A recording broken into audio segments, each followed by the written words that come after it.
포르쉐 바가 너무 많지만 한번 해봐야겠어요. You really about to do it? 어쩌면 조회수보다 중요한 리뷰니까요. You really about to do it? 마케팅은 좀 치겠지만 숫자는 거짓말 못하죠. Think it on it like that. 포르쉐 PP 플랫폼 EGMP만 못하네 딱!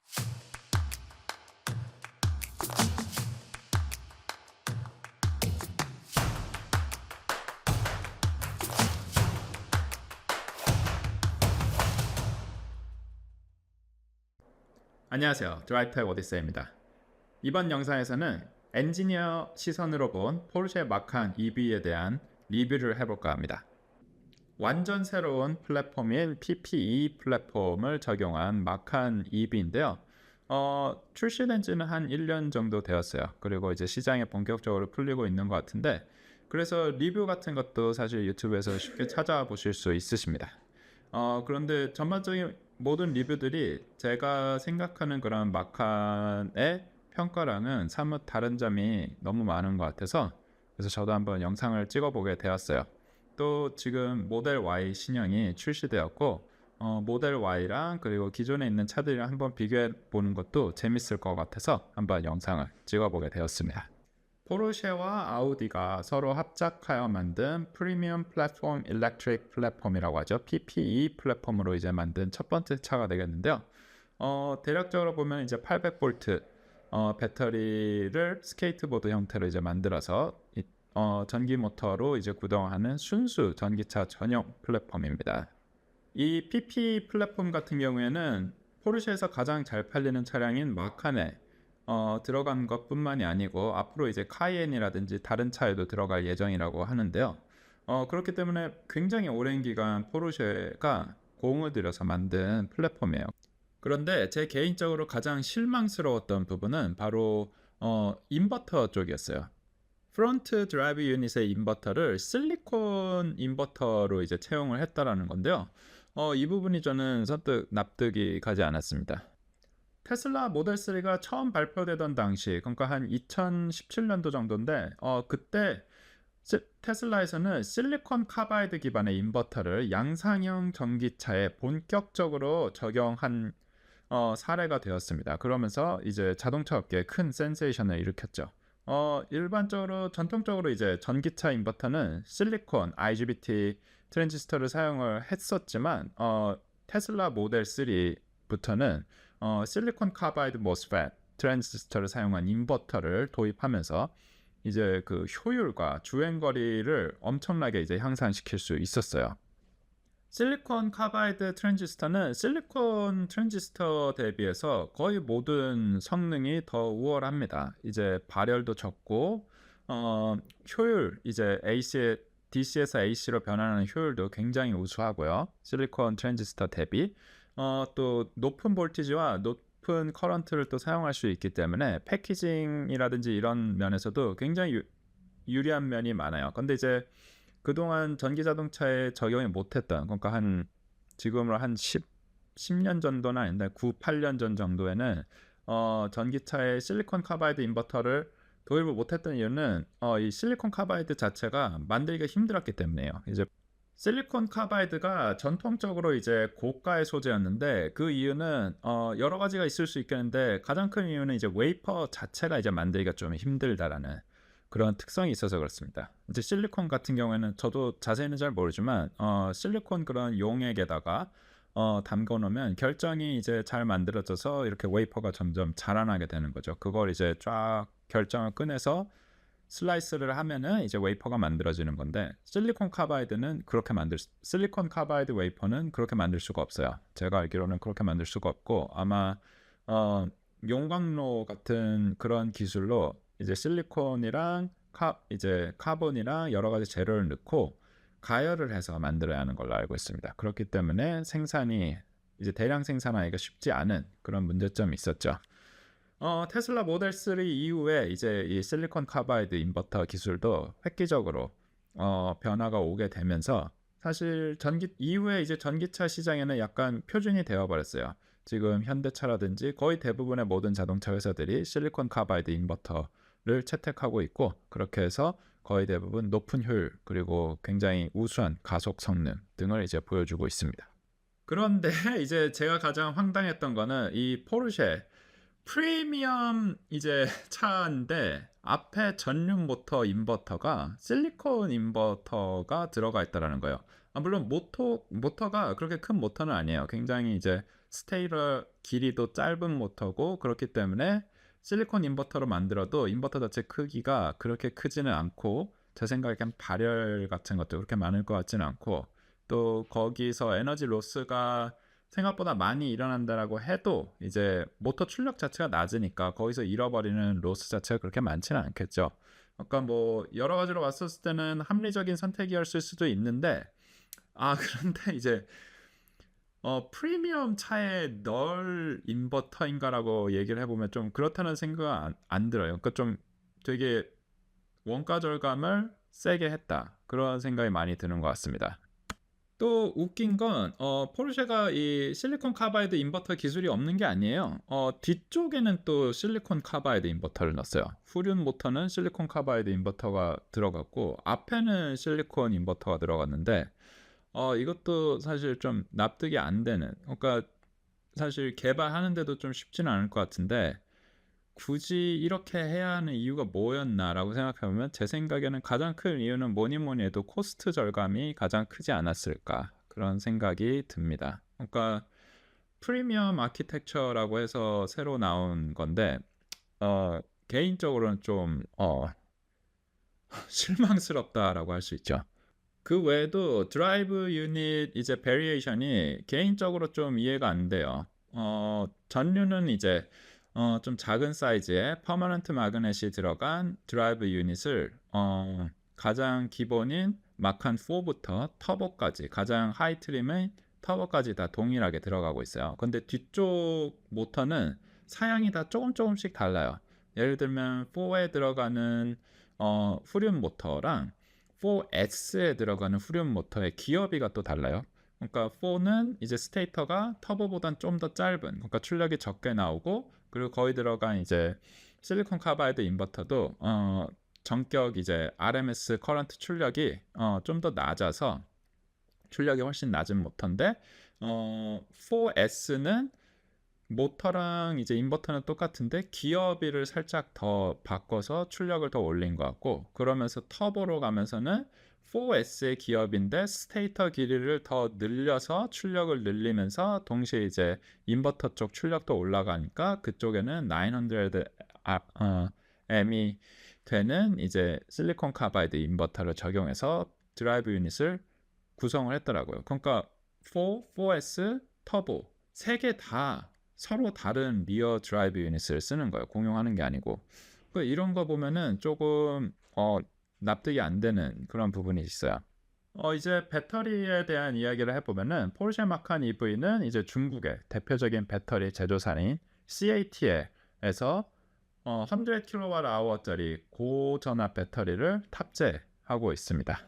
이 배터리 같은 경우에는 800V 아키텍처라고 이제 소개를 하고 있어요. 정확하게 이제 800V는 아니고 700V 후반 정도 되는데 그리고 일반적으로 요즘 유행하는 셀투팩 이런 개념은 전혀 아니고 이제는 거의 이제 안 쓰죠. 모듈러 방식으로 이제 팩을 만들었어요. 그리고 프리스매틱 배터리로 해서 모듈을 구성한 다음에 그렇게 해서 팩을 만든 상태. 그리고 쿨링은 콜드 플레이트 방식이죠. 하부만 이제 냉각수가 흐르게 돼 가지고서는 밑에 부분만 차갑게 해줍니다.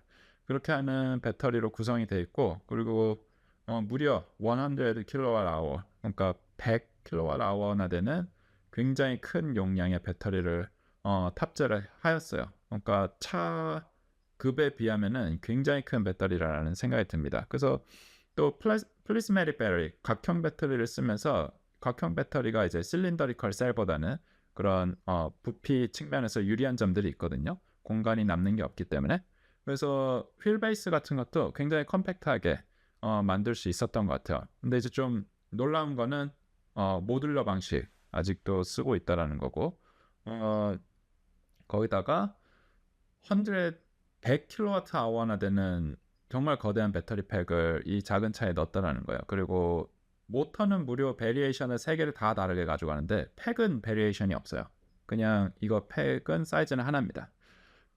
800V 아키텍처의 배터리 팩이기 때문에 거의 대부분 고속 충전소들이 400V 시스템을 쓰고 있잖아요. 그렇기 때문에 어떤 형태로든지 이 전압을 맞출 필요가 있는데 마칸 같은 경우에는 타이칸이랑 동일한 구조인 것 같아요. 팩을 이제 반으로 스플릿해서 400V 배터리 팩 두 가지로 이제 나눠지는 거죠. 그렇게 해서 이제 충전을 하는 고속 충전하는 방식을 채택하고 있습니다. 그래서 충전 성능 같은 경우에는 10에서 80%까지 충전하는데 21분 정도 걸린다라고 얘기를 하고 있어요. 근데 정확하게 컨디션이 어떤 건지는 모르겠어요. 그래서 아마 가장 잘 나오는 성능 기준으로 얘기한 것 같고 그 기준으로 생각을 해봐도 충전 속도는 꽤 우수한 편입니다.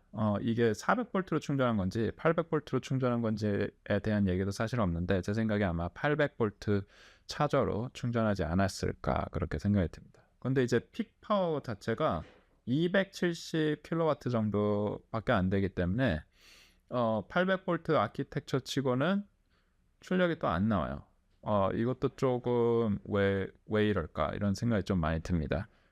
그러니까 기본적으로 이 배터리 색도 2025년도 기술이라고 보기 좀 힘든 것 같아요. 한 좀 이전 세대 기술의 팩이 들어갔다 정도로 느낌이 듭니다. 800V 아키텍처 사용하는 전기차 같은 경우에는 최근에는 중국에 있는 전기차라든지 뭐 테슬라 같은 경우 최대 충전하는 파워가 500kW 정도 나올 수 있게 돼 있잖아요. 그런데 지금 2025년, 2024년에 이제 데뷔하고 2025년에 팔고 있는 차인데 800V 아키텍처를 채용해서 이제 광고를 하고 있고, 근데 충전할 때 최대 출력이 270kW다. 제가 봤을 때는 2025년에 어울리는 테크놀로지는 아니다라는 생각이 듭니다. 배터리 팩 형상을 또 보시면은 전반적으로 익숙하신 형상일 거예요. 팩이 이렇게 길다랗게 있고 그 위에 이제 펜트하우스라고들 얘기를 하죠. 그래서 이 안에 뭐 DC-DC 컨버터도 들어가 있고요. 온보드 차저, 그리고 그 외에 배터리 매니지먼트 시스템 여러 가지가 다 통합해서 들어가 있습니다. 기본적으로 모델 3라든지 아니면은 뭐 EGMP 이런 데서 많이 보셨을 거예요. 굉장히 일반적인 구조고 새로울 거는 없는 구조라는 생각이 듭니다. 근데 이 안에도 보면은 사실 프리미엄이라고 느끼기에는 좀 부족한 부분들이 많은 게 사실이에요. 여기 보면은 온보드 차저가 있는데 온보드 AC 차저죠. AC 차저 최대 출력 지원하는 게 11kW예요. 그러니까 EGMP 같은 게 22kW, 20kW 넘게 지원을 하잖아요. 그게 이제 최신 자동차도 아니고 나온 지 이제 꽤 된 자동차인데 지금 최신형 프리미엄 아키텍처라는 이 플랫폼에 온보드 차저가 11kW가 들어가 있다. 사실 거의 대부분 이제 온보드 차저 같은 경우는 이제 가정용 AC 차징 할 때 이제 쓰는 건데 사실 거의 대부분 이제 가정용에서 11kW 이상 쓰는 경우는 잘 없어요. 그렇기 때문에 제 생각에는 사실 뭐 아주 잘못된 결정은 아니라고는 생각이 들긴 하는데 근데 가끔 이제 유럽이라든지 그런 데 보면 AC 차저가 좀 출력이 높은 것들이 있거든요. 그러니까 집에 있는 게 아니고 바깥에. 근데 이제 이런 거는 쓸 수가 없는 거죠. 어떻게 보면 이 마칸 같은 경우에는 그러니까 좀 프리미엄 아키텍처라고 얘기하기에는 좀 뭐랄까 너무 아끼지 않았나 이런 생각이 들어요. 그리고 이제 이 안에 보면은 냉각수를 이제 따뜻하게 하기 위한 PTC 히터 같은 것도 들어가 있는 게 보입니다. 이 마칸의 더멀 매니지 시스템이 또 개인적으로는 굉장히 실망스러운 부분 중에 하나인데요. 이게 또 통합이 되어 있는 시스템이 아니라는 거예요. 테슬라 옥토 밸브 같은 시스템이 이제 도입이 된 지 거진 10년이 되었는데 그러면서 굉장히 많은 중국차 업체들에서는 옥토 밸브를 넘어서 더 많은 밸브 시스템을 넣어가지고서는 그렇게 많이들 따라하고 있죠. 그 외에 뭐 리비안, 루시드 거의 다 따라하고 있는 걸로 알고 있는데 아직도 이 프리미엄 아키텍처 PP 플랫폼 포르쉐 마칸에는 이게 통합이 되어 있지 않습니다. 그러니까 히트 스캐빈징을 안 한대요.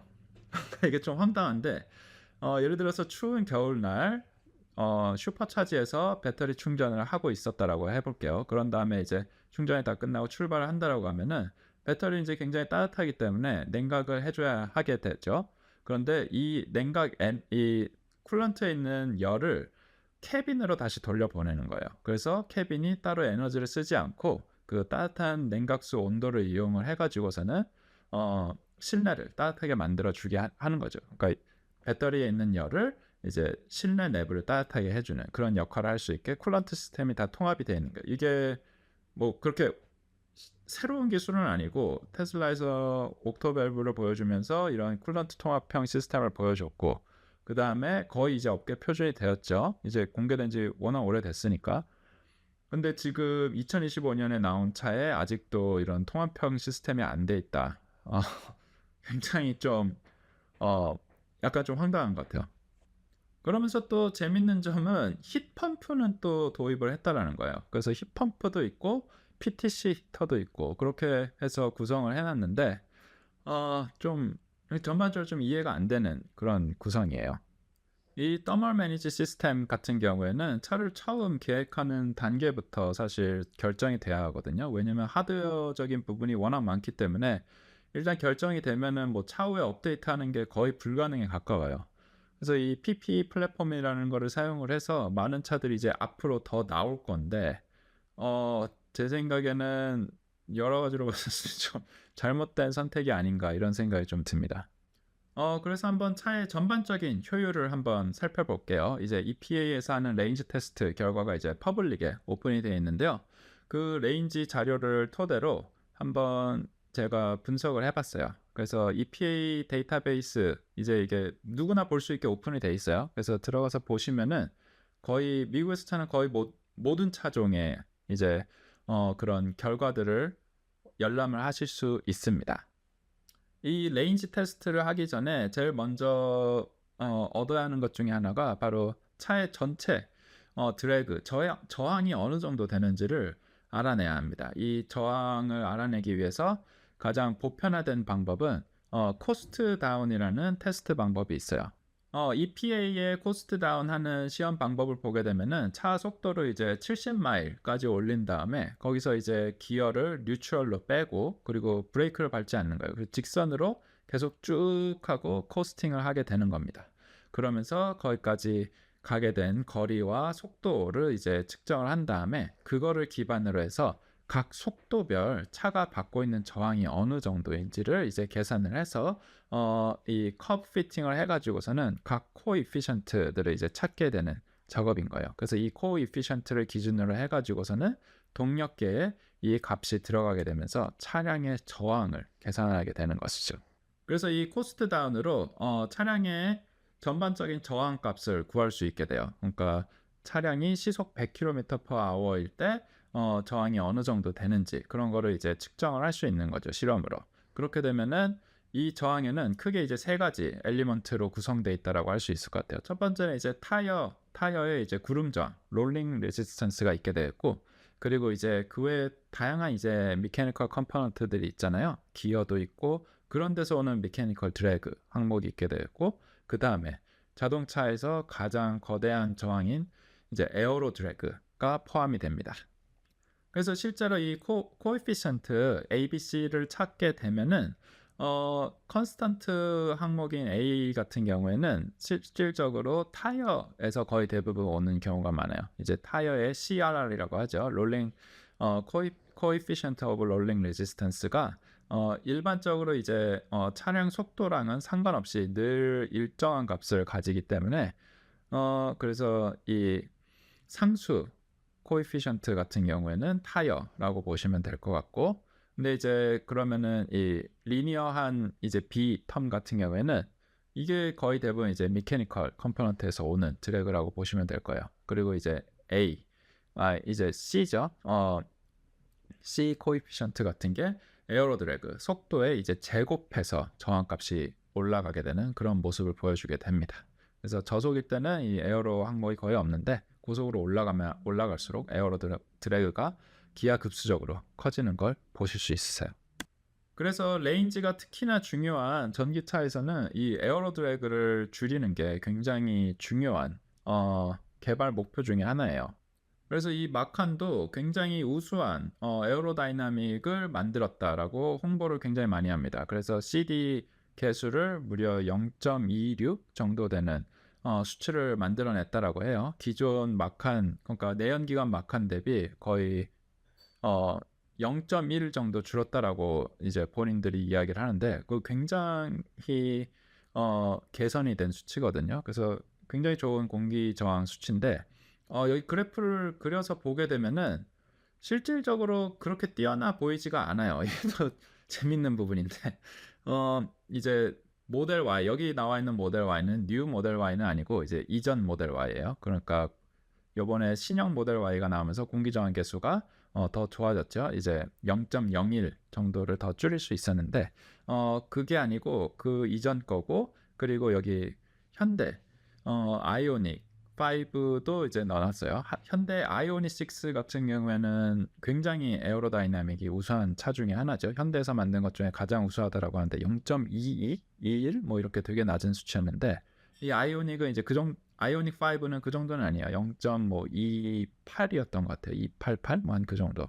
0.3보다는 낮은데 0.28 정도 됐던 것 같습니다. 여기 그러니까 어떻게 보면은 구형 모델 Y랑 아이오닉 5의 딱 사이 정도에 있는 이제 에어로다이나믹을 가지고 있는 게 지금 마칸인데 여기 그래프를 그려보게 되면은 이제 타이어의 그런 스펙이라든지 특히 또 이제 마칸 같은 게 차가 워낙 무겁기 때문에 거의 1000파운드 정도 한 500kg 이상 더 무거워져요. 배터리 팩이 워낙 크기 때문에 거기서 오는 이제 무게가 늘어나게 되면은 타이어 롤링 레지스턴스도 커지기 때문에 처음에 시작하는 이 로드 값 자체가 높게 됩니다. 그래서 그거를 좀 제외하고 속도에 따라서 이제 저항값이 얼마나 이제 로드가 얼마나 증가하는지를 보게 되면은 이게 결국엔 에어로드래그인데 이 테슬라 모델 Y랑 아이오닉 사이에 있다는 느낌이 안 들어요. 그러니까 약간 거의 아이오닉이 증가하는 거랑 거의 비슷한 추세로 올라가고 있어요. 0.28의 드래그 값을 가지고 있는 그 차랑 올라가는 값이 비슷하죠. 그러니까 이건 왜 그런 거냐? 근데 제 개인적인 생각인데 그 마칸 소개 영상에서 보게 되면은 마칸이 액티브 플랫이 있어요. 요즘 거의 대부분 전기차들이 액티브 플랫을 사용하고 있죠. 냉각이 필요할 때는 열고 냉각이 필요하지 않을 땐 닫고. 근데 마칸은 그런 시스템을 갖추고 있는 차인데 제 생각에는 이제 코스트 다운을 할 때 그 테스트 프로시저가 어떻게 되냐면은 코스트 다운 하기 전에 이제 웜업 주행을 해야 해요. 30분 정도. 고속에서 웜업 주행을 해야 하는데 이때 이제 배터리가 너무 이제 따뜻해져 버리면은 배터리를 냉각할 수밖에 없게 됩니다. 그렇게 되면 이 플랩들이 이제 열릴 수밖에 없게 되죠. 그러면 이제 공기 저항이 더 늘 수밖에 없는 거예요. 그러니까 아마 이 0.26이라는 공기 저항 계수는 제 생각에는 플랩이 다 닫힌, 그러니까 차가 최적의 에어로다이나믹을 내고 있을 때 그런 값일 가능성이 높을 것 같고, 근데 이제 코스트 다운을 할 때는 제 생각에는 이게 플립이 열려서 공기 저항이 더 증가하지 않았나 이런 생각이 들어요. 그러니까 이런 걸 보게 되면은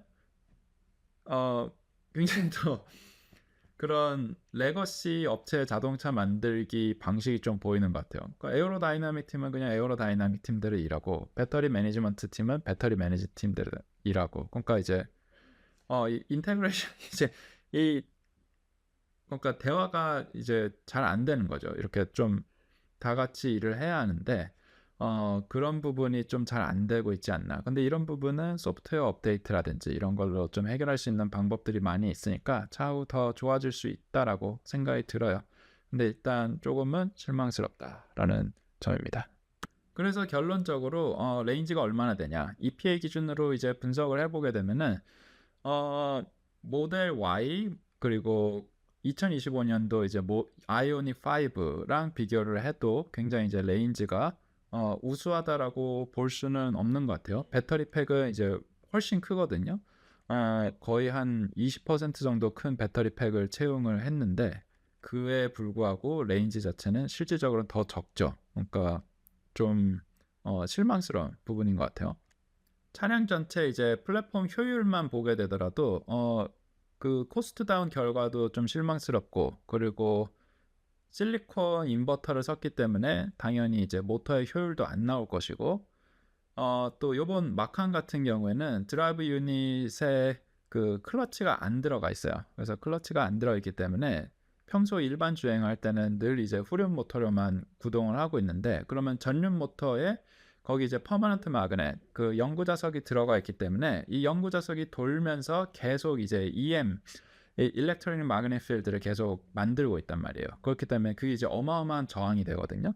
그래서 이거를 캔슬레이션 하기 위해서 이제 제로 토크 컨트롤을 인버터에서 계속 해줘야 해요. 그래서 배터리에서 에너지를 써가지고서는 모터를 살짝 앞으로 돌리는 그런 토크를 줘야 한다는 거죠. 그래야지 압축에 그 저항값이 안 걸리게 돼요. 그렇기 때문에 배터리에는 평소에 이제 프론트 드라이브 유닛을 실제로는 안 쓰고 있지만 에너지를 계속 소비하고 있어야 하는 거죠. 그리고 이런 것이 다 이제 합쳐져 가지고서는 더멀 매니지먼트 시스템이라든지 이런 게 다 합쳐져 가지고서는 효율 자체가 에너지 컨sumption 레벨 자체가 그런 컴패리터 차들에 비해서 굉장히 실망스러운 것 같아요. 이제 구형 모델 Y 기준으로는 약 한 EPA 기준으로 봤었을 때는 15%더 안 좋은 것으로 보이고 아이오닉이랑 비교를 해도 8% 정도 더 안 좋은 것으로 보입니다. 그러니까 좀 많이 실망스럽죠. 프리미엄 아키텍처라고 보기엔 좀 어려운 것 같아요. 뭐 좀 그런 기본적인 성능은 뭐 서로 다를 수는 있을 것 같은데 이거를 한번 가격이랑 비교를 해볼게요. 이제 차량 가격이랑 레인지 그리고 차량 가격이랑 파워트레인에서 또 중요한 가속 성능으로 비교를 해놓고 보면은 이 가격이 너무 위에 있다라는 생각이 들어요. 그러니까 완전 이렇게 경쟁 상대가 아닌 거죠. 가격 자체가. 그러니까 아예 마켓 자체가 다른 차라는 생각이 들어요. 그래서 파워트레인 엔지니어인 제가 개인적으로 봤었을 때 이 포르쉐 아우디 PPE 플랫폼 좀 걱정이 되는 플랫폼이고 전반적으로 현대 EGMP 플랫폼보다도 좋은 점이 그렇게 많이 보이진 않아요. 그렇게 어떻게 보면 안 좋은 점이 더 많이 보이는 것 같은데 배터리 팩이 큰 거는 이제 뭐 장점이 될 수는 있겠는데 또 마냥 장점이라고 보기엔 또 어렵거든요. 그리고 앞으로 이제 무역 전쟁이 더 가속화가 될 것 같은데 배터리 팩을 이제 CATL에서 공급을 받고 있고 어, 그러면 이게 무역 장벽이 세지면은 지금 가격에서 더 가격이 올라갈 가능성도 있는 거잖아요. 그러면은 이 차가 과연 살아남을 수 있는 차인가 그런 생각이 좀 들어요.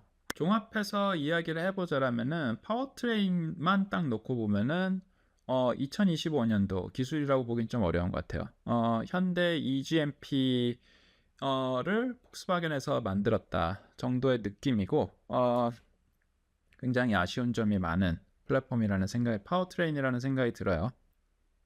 마칸 그러면은 상품성이 어디 있다라고 개인적으로 생각하냐면은 제 생각에 마칸 터보 같은 경우에는 상품성이 그래도 좀 있다라는 생각이 듭니다. 가격이 좀 너무 높긴 한데 마칸 터보 같은 경우에는 파워트레인 기준으로 봤었을 때는 좀 재미있는 점들이 있어요. 예를 들면은 전자식으로 제어가 되는 이제 리미티드 슬립 디퍼런셜이 들어갔죠. 그래서 좀 더 스포티한 주행이 가능할 걸로 보여요. 그래서 그런 게 좀 장점일 수 있겠고 그리고 이 급에서는 거의 유일한 차죠. 에어 서스펜션이 들어가 있기 때문에 오프로드 같은 거를 할 때 차고를 자유자재로 바꿀 수 있다는 그런 장점도 있을 것 같아요.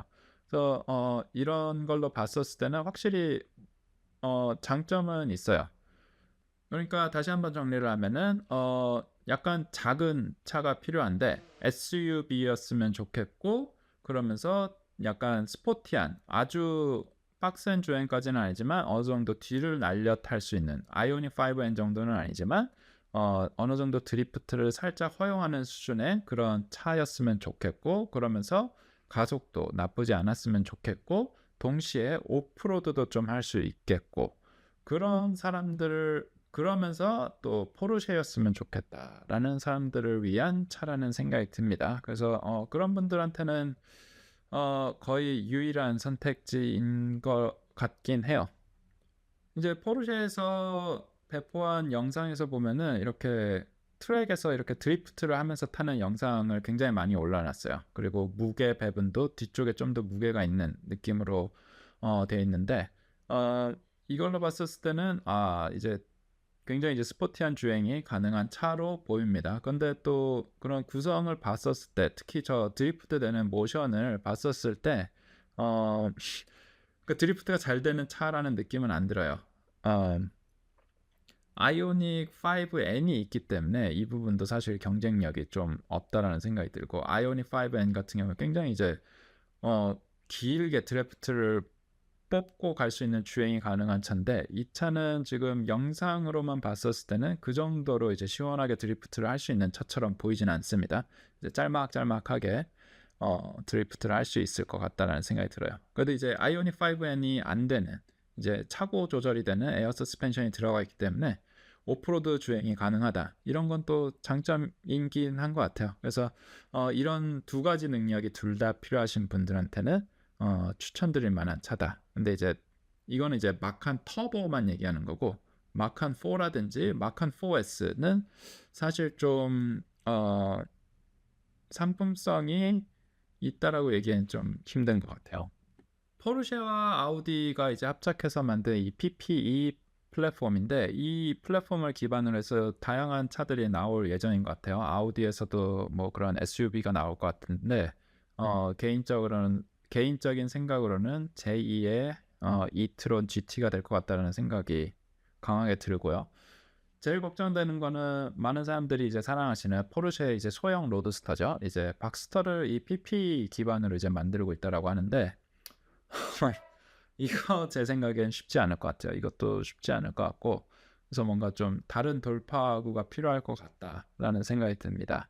지금 전기차, 순수 전기차 플랫폼으로 봤었을 때는 조금 요즘 스펙이라고 보기 힘든 플랫폼인 게 사실이고, 그래서 시장 경쟁력을 사실상 빠르게 잃어버릴 것 같다는 생각이 듭니다.